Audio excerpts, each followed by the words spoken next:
Merhaba arkadaşlar, Mat Mimarisi kanalımıza hoş geldiniz. Bugünkü videomuzda taktik çalışmalar üzerinde duracağız. Saldırı ve savunmayı değerlendireceğiz. Rakip şahın konumunu ve hedef taşları değerlendirip kazanç hamlelerini bulacağız. Satrancını geliştirmek isteyen arkadaşların dikkatlice izlemesini tavsiye ederim. Umarım herkes için faydalı olur. O halde başlayalım. Evet, beyazlarız. Bu konumu değerlendirdiğimiz zaman şahımız köşede kalmış ve vezir fil bataryası buradan mat etmek istiyor. Dikkat edelim, vezir şahın suratına yapışıp şah çektiği zaman şah hiçbir yere kaçamıyor. Ayrıca buraya gelmiş olan veziri şah yiyemiyor çünkü arkasında bir de koruması var vezirin. Geldiği zaman yiyemiyoruz. Buna dikkat ettikten sonra buna bakacağız. Hedef taşlar neler olabilir? Rakip şahın konumuna bakalım. Rakip şahın konumuna baktığımız zaman D6'daki filin açmazda olduğunu görebiliyoruz. Fil çaprazı bırakamaz. Açılırsa D6'daki fil çaprazdan çekilirse tehlikeye giriyor. Fil veziri koruduğunu zannediyor diyebiliriz. Burada kazanç hamlesini bulmak için videoyu durdurabilirsiniz. Eğer videoyu durdurup kendiniz bulmaya çalışırsanız öncelikle sizler için daha faydalı olacaktır. Sonra videoyu oynatabilirsiniz. Hatta gelen hamle matı önlemek için vezir G3 olabilir ama şah çekiyor ve sonrasında bir şey kazanamıyor. Ama önce vezir alma hamlesini değil, yani taş alış hamlesini değil, şah çekiş hamlesini düşündüğümüz zaman fil burada çatal yaptı. Yani iki şeyi birden istedi. O yüzden bununla ilgilenmek gerek. Atla alırsa vezir boşta kaldı ve vezir kazandı. Atla almaz da vezir fili alırsa bu sefer de kaleyle aldık ve kazanç elde ettik. Bunu hem de G7 filini istiyoruz. Fil kaçarsa buradan mat oldu. Çünkü şah çekti ve şah kurtulamıyor. Tabii ki kaleyi de yiyemiyor çünkü koruması var.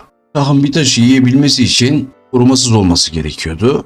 Burada mattan kurtulmak için at C6 oynayabilir. O zaman da beyazlar bir tane fil kazandı. Şimdi de bu örneğimizi inceleyelim.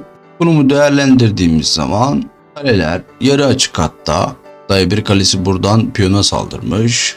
Koruması var. C5 piyonun da koruması var. Kaleler yarı açık hatta. Filin çok güzel bir çapraz olduğunu görüyoruz. Hatta şahın önündeki kareyi kontrol ediyor. Fark ettik.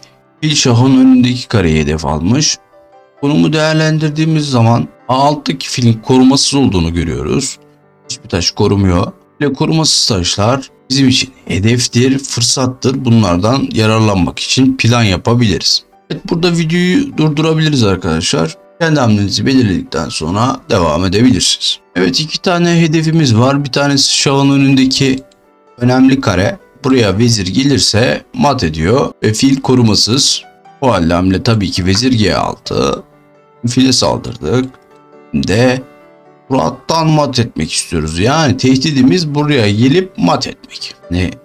Fil yanlışlıkla kaçarsa vezir geldi ve surattan mat etti. Şah bunu tabii ki yemiyor. En etkili taşın buradaki fil olduğunu söylemiştik. Peki mata karşı nasıl savunma yapabilir?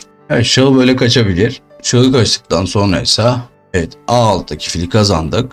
Rakip zayıflıkları değerlendirdik. Şimdi buradaki konumu inceleyelim arkadaşlar. Beyazlarız. Evet, kalemiz çalışmamış, daha oyuna girmemiş ve siyahların daha fazla taşı var. Önemli olan taşların çokluğu değil, taşların ne kadar işbirliği halinde olduğu ve kritik bölgede ne kadar taşın olduğu. Yani burada beyazlar şaha saldırıyor. Hatta atın yolu açılırsa fil de saldırıyor. Hatta da at çekilirse filin yolu da açılıyor. Yani kritik bölgede 3 taş var diyebiliriz. Buradaysa kritik bölgede bir tane taşı var siyahların. Eğer beyaz 3 taş iyi organize olursa buradaki kara şahı mat edebilir. Buradaki ipucu, filin yolu açılırsa hem fil hem de vezir H7 piyonuna saldırıyor ve şah sıkıntılı duruma düşecek. Videoyu durdurup kendimizi değerlendirelim arkadaşlar. Daha sonra devam ederiz.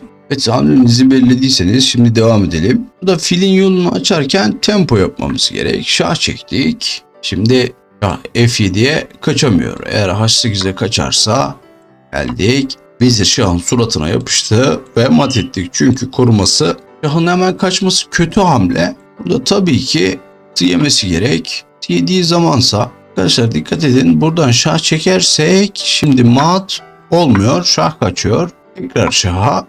Şah tekrar kaçıyor.